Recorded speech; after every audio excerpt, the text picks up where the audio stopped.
তুমি আমার শুকরিয়া আদায় করো। ও দাউদ, তুমি আমার শুকরিয়া আদায় করো। হযরত দাউদ আলাইহিস সালাম বললেন, আল্লাহ, আপনার শুকরিয়া আমি আদায় করে শেষ করতে পারবো না। আল্লাহ পাক বললেন, দাউদ, কেমন কথা বললা?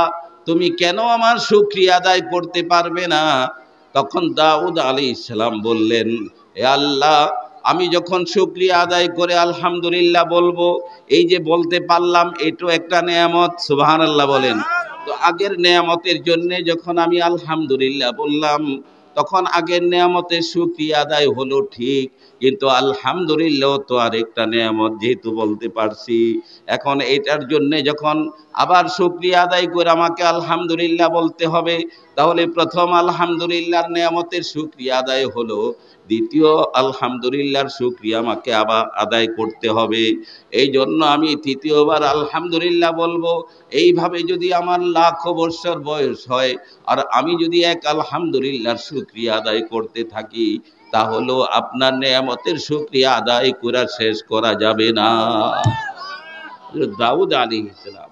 এই জন্য ভাইরা আমার, মাদ্রাসার মাহফিলে আল্লাহ সুবহানাহু তাআলা আমাদেরকে আসার তৌফিক দান করেছেন। এই জন্য আরেকবার শুকরিয়া আদায় করি আলহামদুলিল্লাহ। আমাদের শাহ ফাতিউল্লাহ নুরানি হাফিজিয়া মাদ্রাসা, শাহ ফাতিউল্লাহ, আপনারা জানেন যে বিশাল এক বুজুর্গ ছিলেন, যার মাজার হলো এই যে ফতুল্লাহ মসজিদের সামনে, শাহ ফাতিউল্লাহ সাহেব। তিনি হিন্দুস্তান থেকে এসেছেন আমাদের এখানে, এবং তিনি দ্বীনের একজন দায়ী ছিলেন, সাচ্চা একজন বুজুর্গ ছিলেন, আলহামদুলিল্লাহ বলেন। তার নামে ফতুল্লাহ। আপনারা জানেন তো, অথবা অনেকে জানেন না, যে ফতুল্লাহ রে ফতুল্লাহ কয় কেন? আসলে ফাতেহুল্লাহ, ফাতেহুল্লাহ, আল্লাহর জন্যে যিনি বিজয় করেন, মানুষের মন জয় করেছেন আল্লাহর জন্যে, দিন জয় করেছেন আল্লাহর জন্য, এটা হলো ফাতেহুল্লাহ শব্দের অর্থ। এর থেকে ফতহুল্লাহ, ফতহুল্লাহ মানে আল্লাহর জন্যে বিজয়, আল্লাহর জন্যে কি বিজয়। অতএব এই নাম, এই ফতুল্লাহবাসী যারা, তাদের এই নামের প্রতি শ্রদ্ধাশীল হওয়া চাই, যে বিজয়টা যেন আল্লাহর পক্ষে হয়, শয়তানের পক্ষে না হয়। এই শাহ ফাতিউল্লাহ নুরানি হাফিজিয়া মাদ্রাসার একাধিক ছাত্রকে আজকে মাথায় পাগড়ি পরিধান করানো হবে। তারা কোরআনে পাকের হাফেজ হবে। এই জন্যে তাদের বাবা মাকে ধন্যবাদ, মোবারকবাদ। 11 জন এই বছর পাগড়ি দিবে। মারহাবা বলেন। কি ভাই জোর নাই? জোরে কন্যা মারহাবা। 11 জন, আহাদা আশারা কাউকাবা, আহাদা আশারা কাউকাবা, কোরআনে পাকের শব্দ, মানে 11 জন তারকা হবে। আমরা খেলোয়াড়দেরকে তারকা বলি, ভালো গান গাইলে তারকা বলি, ভালো নাচতে পারলে তারকা বলি, ভালো কিছু করতে পারলে, অর্থাৎ দুনিয়ার লাইনে তাকে নিয়ে কত হইচই শুরু হয়ে যায়। ছক্কা একটা মারলে কি চিৎকার কইরা কয় ছক্কা, কয় না না কয়? বলেন কি হবে? কোনো সওয়াব হবে? কিন্তু 11 জন তারকা, তারা 11 জন কোরআনে হাফেজ হইয়া 11 জন জান্নাতে যাবে, আরো 110 জন জাহান্নামীকে জান্নাতে নিয়ে যাবে। আরো আসতে গন্না সুবহানাল্লাহ। এরা 11 জন জান্নাতি একটু আমল করে মৃত্যুবরণ করলে, এবং এই 11 জনে প্রতিজন 10 জন করে সুপারিশ করে আরো 100 জন আমাদের বাংলাদেশি জাহান্নামীকে জান্নাতে নিবে। সুবহানাল্লাহ। তাহলে জান্নাতি বেশি হোক, এটা কি আমরা খুশি না বেজার? জান্নাতে লোক বেশি যাক, এটা খুশি না বেজার? এটার দ্বারা যদি কেউ কয় কে লেগা জান্নাতে হাফেজ যাক, এ আবার 11 জন নিব, কে লেগা 10 জন নিবি কিসের জন্যে? এটা তো হীনমন্যতা। আমাদের দোয়া থাকতে হবে যে আল্লাহ তুমি আমাদের দেশের সবকে জান্নাত দান করো। সকলে বলি আমিন। হুজুর সাল্লাল্লাহু আলাইহি ওয়াসাল্লাম খুশি হবেন, হুজুর সাল্লাল্লাহু আলাইহি ওয়াসাল্লাম খুশি হবেন। কিয়ামতের দিন যত জান্নাতি দেখবেন তত বেশি খুশি হবেন। নবীজি বলেছেন, আমার উম্মত হাসরের ময়দানে সবচাইতে বেশি হবে। সুবহানাল্লাহ। এটা হুজুর আনন্দ করে বলেছেন, ইন্নী উফাখিরু বিকুম ইয়াউমাল কিয়ামা, আমি কিয়ামতের দিন তোমাদের দ্বারা ফখর করব। হুজুর বলেছেন, এই দুনিয়ার যুবকেরা শোনো, নবীজি বলেছেন, তাসাব্বাজুল ওয়াদুদ আল ওয়ালুদ ফা ইন্নী উফাখিরু বিকুম ইয়াউমাল কিয়ামা। বিবাহের ব্যাপারে নবীজি বলেছেন যুবকদেরকে, যে বিবাহ করবা এমন বংশে, বিবাহ করবা এমন বাড়িতে, যেই বাড়ির মেয়েদের সন্তান বেশি হয়। সুবহানাল্লাহ বলে। নবীজি বলেছেন এই কথা, এমন বাড়িতে বিবাহ করবা যেই বাড়ির মেয়েদের সন্তান বেশি হয়। কেন? আমি এই সন্তান যদি বেশি হয় আমার উম্মত বেশি হবে, আর আমার উম্মত বেশি হলে কিয়ামতের দিন আমি অন্য নবীদের উপর ফখর করব যে আপনার উম্মত কয়জন, আমার তো কোটি কোটি উম্মত। এই জন্যে এই উম্মত গুলো যদি জান্নাতি হয় নবীজি আরো কত বেশি খুশি হবেন। সুবহানাল্লাহ। তো 11 জন হাফেজে কোরআন এই শাহ ফাতিউল্লাহ মাদ্রাসা থেকে নবী আলাইহিস সালাতু ওয়াস সালাম পবিত্র কোরআনে পাকের হাফেজ হওয়ার জন্য উদ্বুদ্ধ করেছে। বলেছেন সন্তানদেরকে মানুষ বানাও, সন্তানদেরকে হাফেজ বানাও, তোমার সন্তান তোমার খানদানের 10 জনকে সুপারিশ করে জান্নাতে নিবে। এর অর্থ হলো হাফেজ বানাবার জন্য উদ্বুদ্ধ করা। প্রত্যেকটা বাবা মাকে আল্লাহ পাক হুঁশিয়ার করেছেন, ইয়া আইয়ুহাল্লাযীনা আমানু কু আনফুসাকুম ওয়া আহলিকুম নারা। হে ঈমানদারেরা শোনো, কেউ যদি বলে আমি ঈমানদার, কেউ যদি বলে যে আমি ঈমানদার, কেউ যদি বলে যে আমি মুসলিম, তাকে আল্লাহ পাক বলতেছেন কু আনফুসাকুম, আগুন থেকে বাঁচো, জাহান্নাম থেকে বাঁচো। কেউ যদি নিজে জাহান্নাম থেকে বাঁচে, নিজের বিবিকে বাঁচায় না, নিজের সন্তানকে বাঁচায় না, নিজের মেয়েকে বাঁচায় না, নিজের ছেলেকে বাঁচায় না, সে নিজেও জাহান্নাম থেকে বাঁচবে না। ভালো করে মনে রেখে আল্লাহ রাব্বুল আলামিন বলেন, ইয়া আইয়ুহাল্লাযীনা আমানু কু আনফুসাকুম ওয়া আহলিকুম নারা। হে ঈমানদারগণ, এটা আল্লাহ রাব্বুল আলামিনের মহব্বতের শব্দ। আল্লাহ সুবহানাহু তাআলা ওই সমস্ত বান্দারা যারা ঈমান এনেছে, যারা আল্লাহ পাককে বিশ্বাস করে, যারা নবীকে বিশ্বাস করে, যারা পরকালকে বিশ্বাস করে, আসমানি কিতাবগুলোকে যারা বিশ্বাস করে, তারা ঈমানদার। আল্লাহ পাক ওই সমস্ত ঈমানদারদেরকে মানুষ বলে ডাক না দিয়া বলতেছেন, আমি নিজে সাক্ষ্য দিচ্ছি তোমরা ঈমানদার। সুবহানাল্লাহ বলেন। আমি নিজে বলতেছি তোমরা ঈমানদার। ইয়া আইয়ুহাল্লাযীনা আমানু, যেহেতু ঈমানই এনেছ, আমাকে বিশ্বাসই করো, তাহলে তোমাদেরকে নিয়মের ভিতরে আসতে হবে। মন গড়াভাবে পৃথিবীতে চললে হবে না, মনে যেটা চাই সেটা করলে হবে না, মনের মধ্যে যা আসবে তা করা যাবে না, বরঞ্চ ঈমান আনার পরে আমার হুকুম মোতাবেক চলতে হবে। কু আনফুসাকুম, তোমরা তোমাদেরকে বাঁচাও, ও আহলিকুম, তাফসীরের মধ্যে আসছে আহাল শব্দের অর্থ হলো নিজের বিবি, আহাল শব্দের অর্থ হলো নিজের মেয়ে, আহাল শব্দের অর্থ হলো নিজের ছেলে।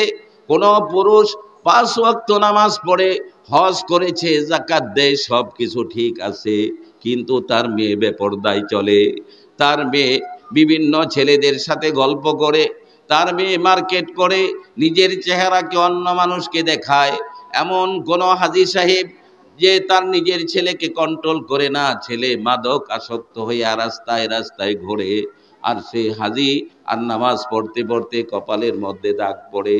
এই ধরনের নামাজি জান্নাতে যেতে পারবে না যতক্ষণ না পর্যন্ত নিজের বিবিকে নামাজি না বানাবে। নিজে ফজর পড়বে, আর বিবিকেও বলতে হবে ওঠো ফজর পড়তে হবে, নিজের বালিক পুত্রকে উঠাতে হবে, নামাজের জন্য বলতে হবে, নিজের মেয়েকে নামাজের জন্য বলতে হবে, নামাজ শিক্ষা দিতে হবে, কোরআন শিক্ষা দিতে হবে, হক পথে চলার যত ফর্মুলা আছে সব শিক্ষা দেয়া বাবার জিম্মাদারি। জোরে বলেন ঠিক না বেটি? নবী আলাইহিস সালাতু ওয়াস সালাম বলেছেন, ও দুনিয়ার মানুষেরা শোনো, তোমার সন্তান যখন 7 বছর বয়স হয়, তাহলে তখন তোমরা তাকে নামাজের জন্য হুকুম করো, মুরু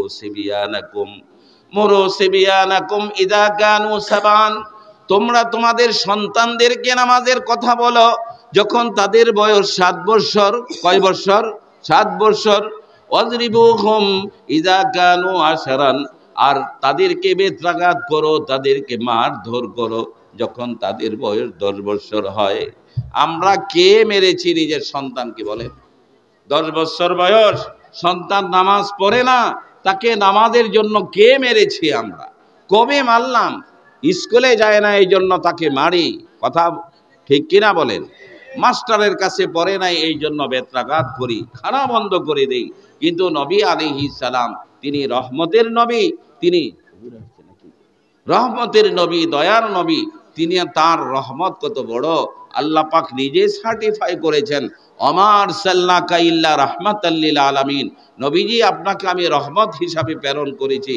বুখারী শরীফের প্রায় 7-8 জায়গার মধ্যে এই কথা আসছে। একটা গুনাহগার লোক, একটা মারাত্মক অপরাধী লোক রাস্তা দিয়ে যাচ্ছে, তার পানির তৃষ্ণা লাগছে। এই পানির তৃষ্ণা মেটাবার জন্য সেই কুয়ার মধ্যে নেমে পানি পান করছে।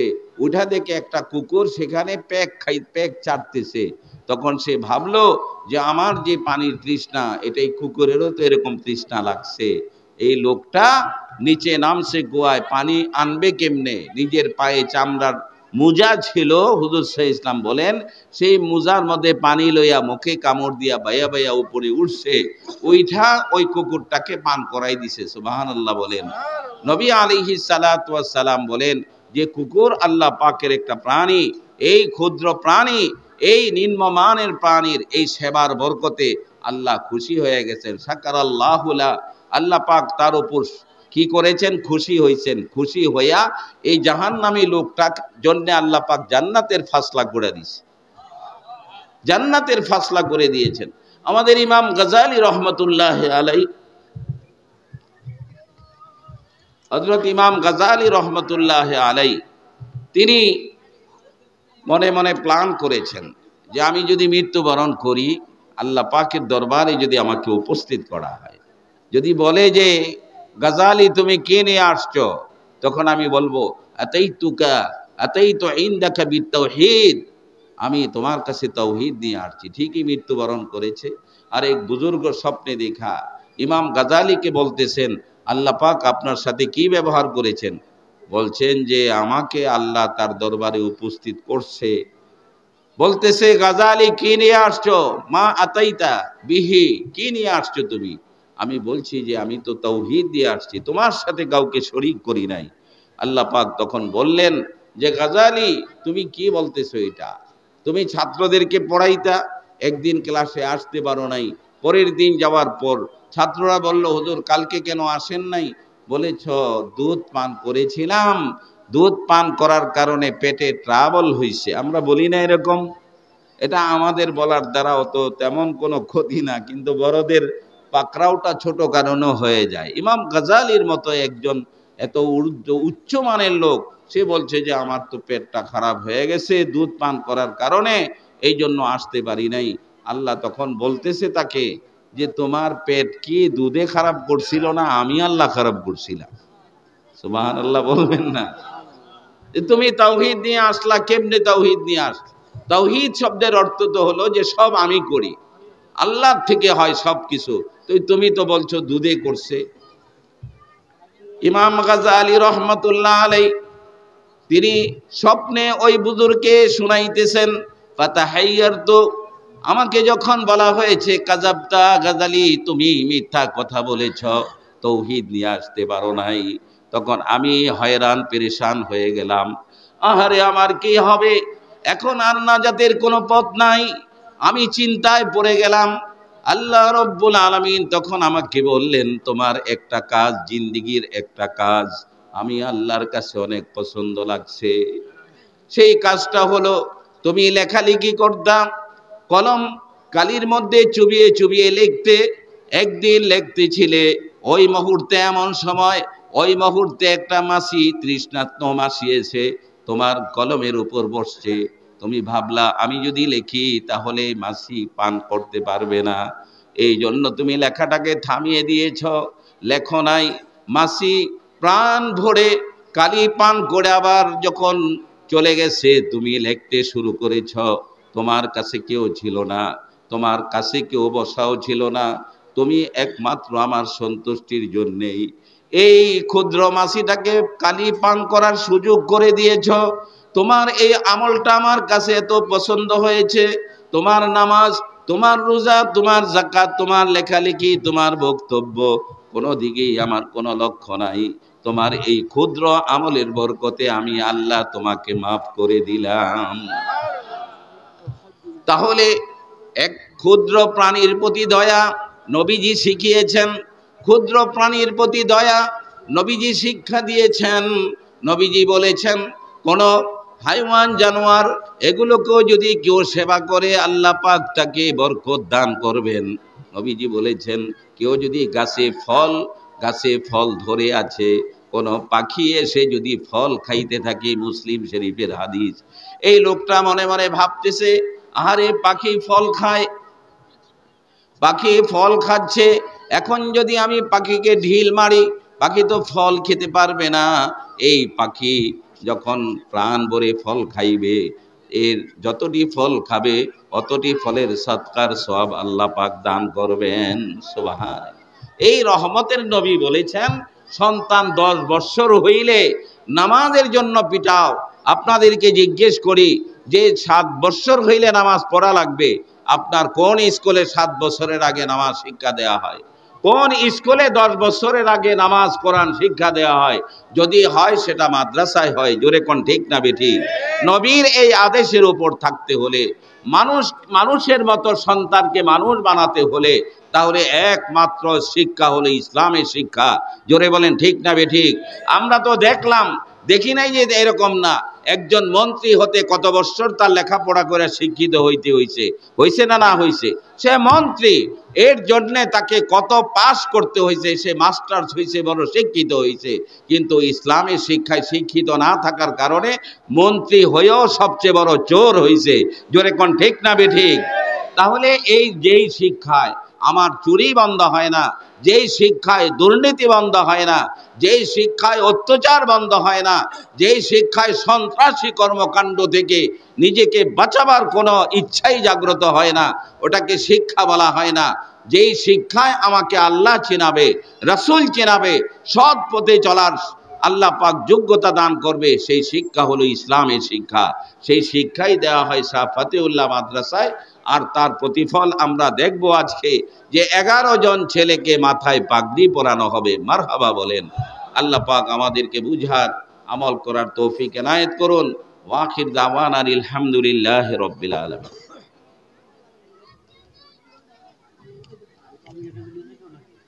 কয়টা মাসলা?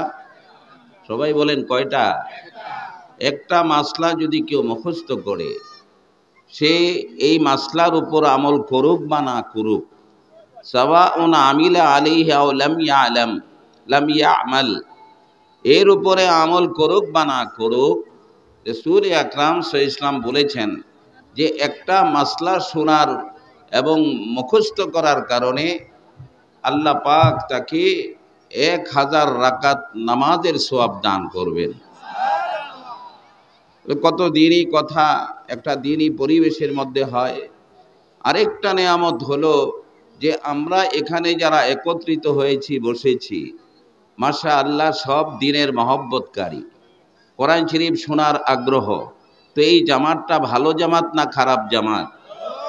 ভালো জামাত না খারাপ জামাত? এটা আর একটা নেয়ামত, ভালোদের সাথে কিছুক্ষণ বসতে পারলাম। 4 নম্বর নেয়ামত হলো যে এখানে এই মাহফিলে এসে যে আমরা বসেছি, আমার কথা বুঝতেছেন? এই মাহফিলে এসে যে আমরা বসেছি, 2 ঘন্টা 3 ঘন্টা যতক্ষণ বসে থাকব, আমাদের জবানটা মোটামুটি ভাবে বন্ধ থাকবে। মাঝে মাঝে খুলবো সুবহানাল্লাহ বলার জন্যে, মাঝে মাঝে খুলি আলহামদুলিল্লাহ বলার জন্যে। কি বলেন ঠিক না? এখানে বৈশা বৈশা কি আপোষে কেউ গল্প করতেছেন? এতগুলো মানুষ একসাথে বসলে গল্প হওয়ারই তো কথা। বাজারের মধ্যে অনেক লোক হয়, অনেক শোরগোল হয়, কিন্তু একবারে নিরিবিলি সব বসে আছি।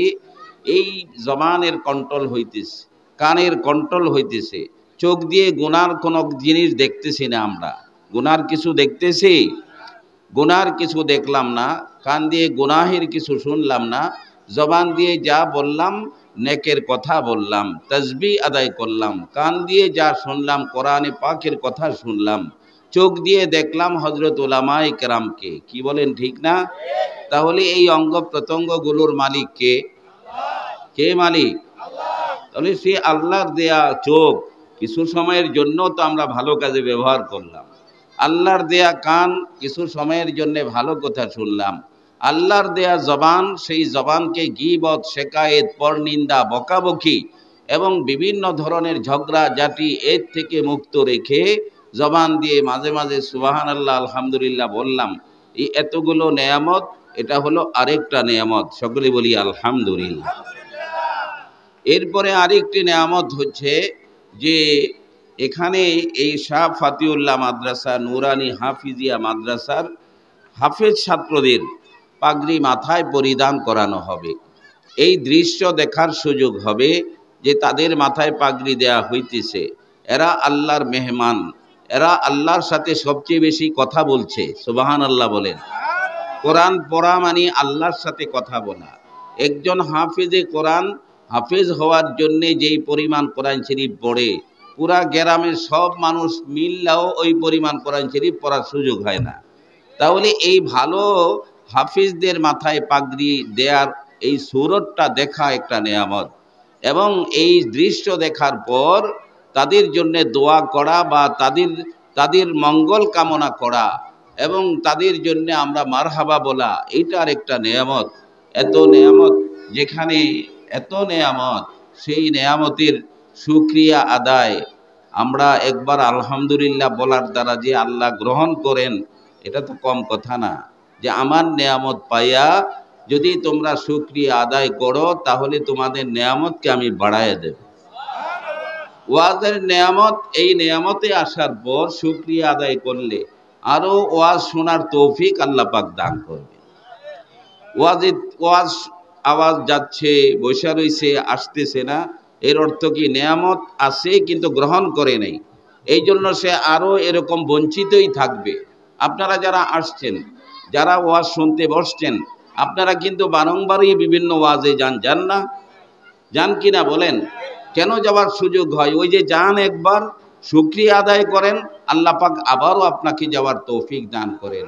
আবার সেখানে যান, শুকরিয়া আদায় করেন, আবারও আল্লাহ পাক তৌফিক দান করেন। জিন্দেগির এই সময়গুলো আমাদের ভালো কাজে ব্যয় হচ্ছে, এটা বহুত বড় আল্লাহ পাকের নেয়ামত। এই জন্য আরেকবার শুকরিয়া আদায় করি আলহামদুলিল্লাহ। ওয়াজের মধ্যে আলহামদুলিল্লাহ বলা হয়, আবার মাঝে মাঝে বক্তারা কয় কোন সুবহানাল্লাহ, কয়নি? এমন কোন ওয়াজ নাই যেই ওয়াজের মধ্যে শ্রোতারা সুবহানাল্লাহ আলহামদুলিল্লাহ কয় না, এমন কোন ওয়াজ পাবেন না। এবং মাঝে মাঝে আলহামদুলিল্লাহ, মাঝে মাঝে সুবহানাল্লাহ, তো এই দুইটা তাসবিহ প্রত্যেকটা ওয়াজের মধ্যে প্রত্যেকটা শ্রোতা হয়তো 2-4 বার তার বলা হয়, বলার সুযোগ হয়। এটা ঘরে বসে থাকলে কে খামাখা আলহামদুলিল্লাহ বলে? কয়জনে বলে? ঘরে বসে থাকলে কে সুবহানাল্লাহ বলে?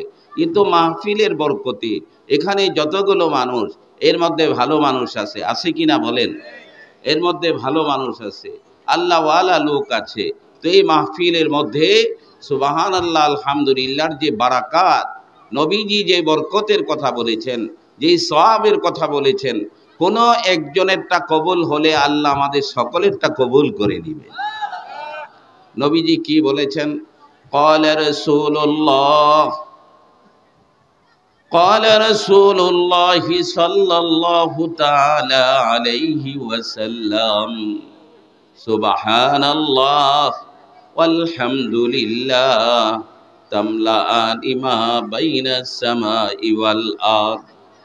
নবীজি বলেছেন, কেউ যদি সুবহানাল্লাহ আলহামদুলিল্লাহ বলে, আল্লাহ পাক সুবহানাল্লাহ আলহামদুলিল্লাহর কি পরিমাণ সওয়াব দেন, নবীজি তার সংখ্যা বলেন নাই, যে 10টা সওয়াব না 20টা সওয়াব না 30টা সওয়াব, কি সওয়াব এই কথা নবীজি বলেন নাই, কিন্তু সওয়াবের একটা আইডিয়া দিছেন যে এরকম একটা সওয়াব পেয়ে যাবে। কি সওয়াব? কেউ যদি সুবহানাল্লাহ আলহামদুলিল্লাহ বলে আর সেটা যদি কবুল হয়, তাহলে তার সওয়াবটা এত বড় একটা সওয়াবের সে অধিকারী হয়। সেই সওয়াব যদি রেখে দেওয়া হয়, তাহলে আসমান জমিনের ফাঁক জায়গা ভরট হয়ে যাবে, আসমান জমিনের ফাঁক জায়গা পূর্ণ হয়ে যাবে। এখানে প্রশ্ন হয় যে আমি বললাম সুবহানাল্লাহ আলহামদুলিল্লাহ, আপনি বললেন সুবহানাল্লাহ আলহামদুলিল্লাহ, আসমান এবং জমিনের ফাঁক জায়গা একজনেরটার দ্বারাই তো ভরট হয়ে গেল, আরেকজনে যদি বলে একটা আবার কোন জায়গায় ভরট হইব? আমার কথা বুঝেন নাই? একজনের সুবহানাল্লাহ আলহামদুলিল্লাহ বলার দ্বারা, ভাই মাইক কিছু করতে পারলে করো, কেমন জানি লাগতেছে, এগুলির সাউন্ড একটু কমায় দাও।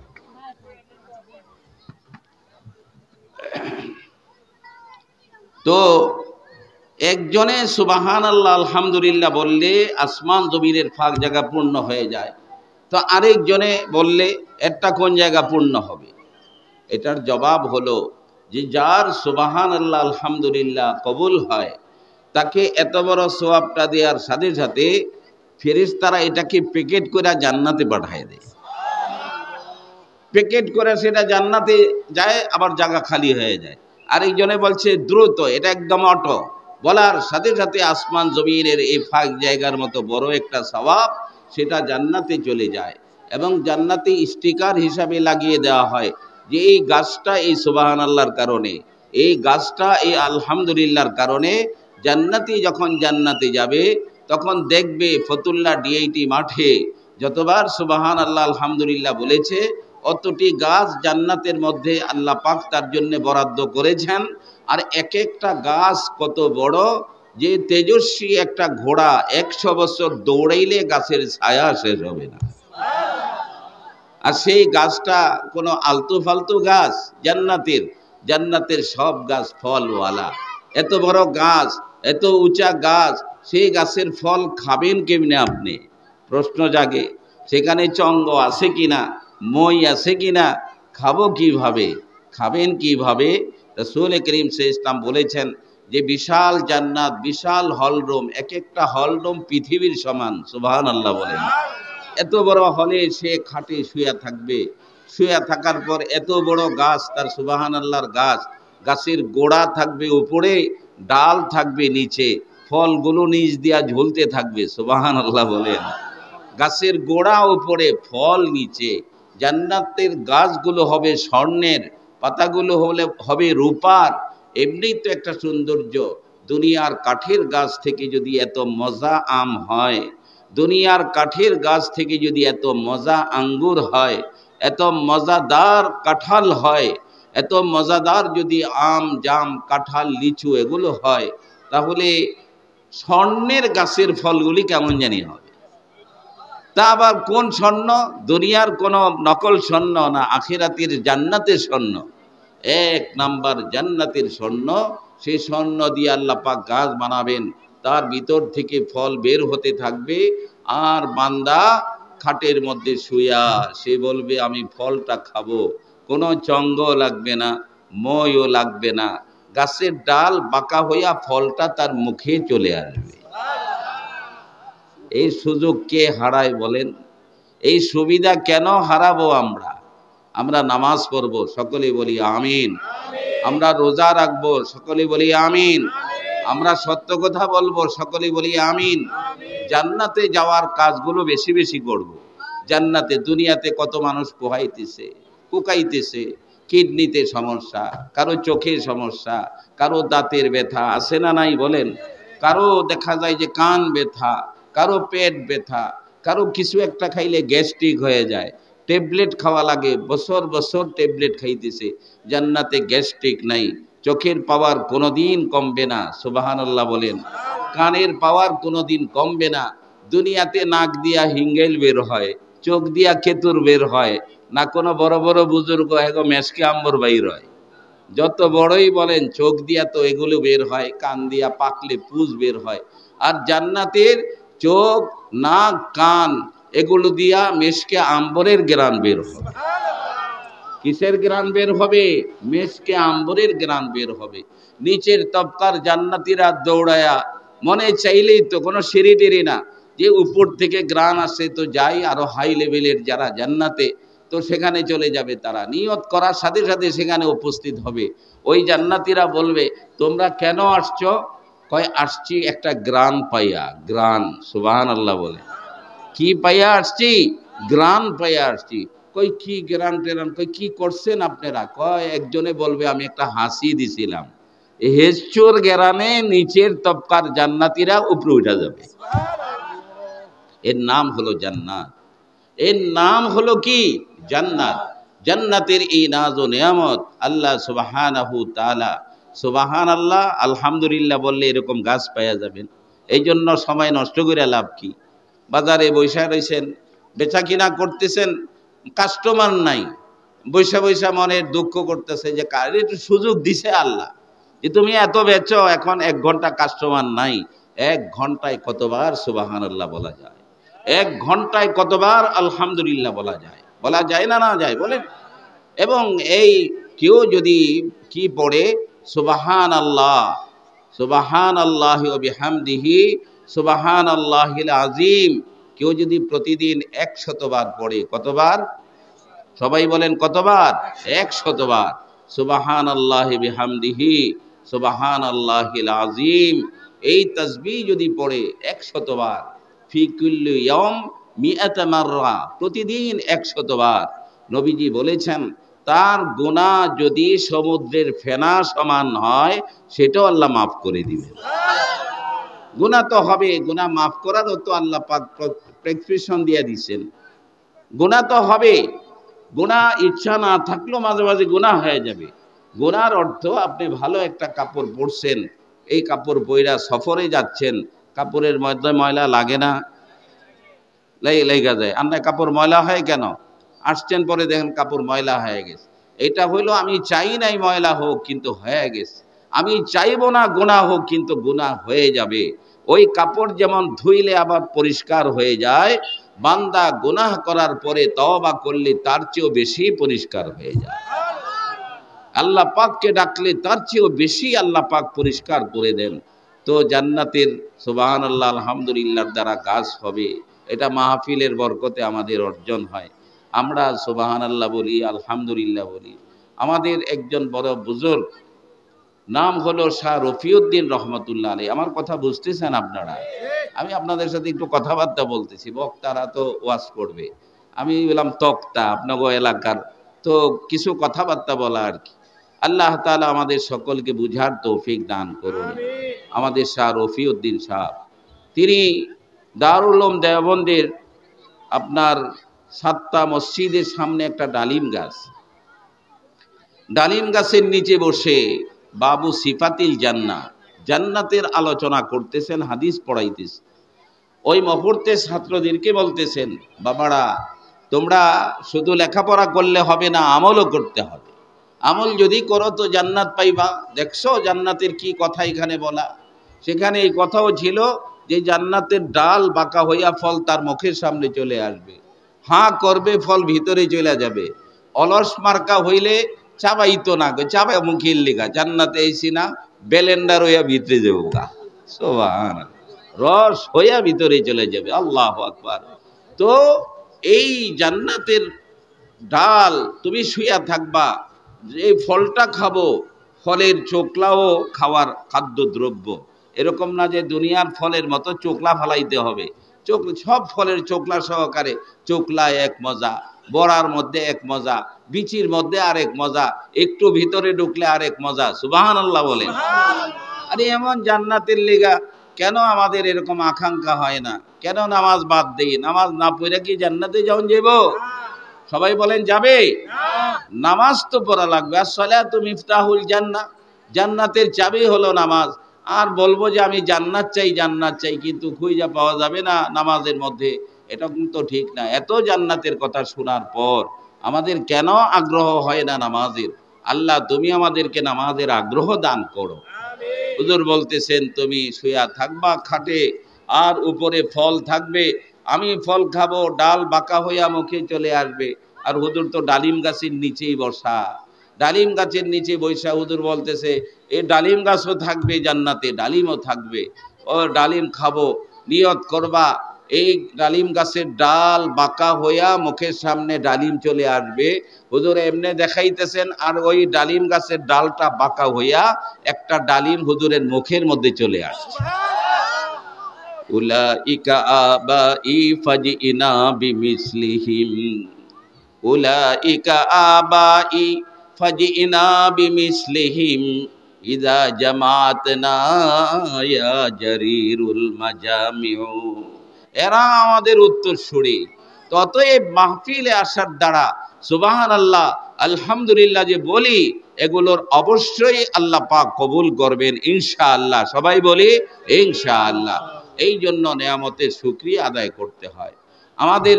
আমরা আদায় করলে হয়ে যায় নেয়ামতের শুকরিয়া, কিন্তু এক একটা নেয়ামত এত বড়। চোখের নেয়ামতের শুকরিয়া যদি আদায় করতে থাকি, 1,00,000 বৎসর পর্যন্ত যদি বলতে থাকি আলহামদুলিল্লাহ, 1,00,000 বৎসর হায়াতও যদি পাই, আর যদি বলি আল্লাহ চোখ দিয়েছ, চোখ দিয়ে দুনিয়া দেখি, এই জন্য তোমার শুকরিয়া আদায় করতেছি, আলহামদুলিল্লাহ আলহামদুলিল্লাহ আলহামদুলিল্লাহ, সমস্ত প্রশংসা তোমার, সমস্ত প্রশংসার মালিক তুমি। 1,00,000 বছর বলার পরেও আল্লাহ পাকের প্রশংসা তার চেয়েও বড়। সুবহানাল্লাহ।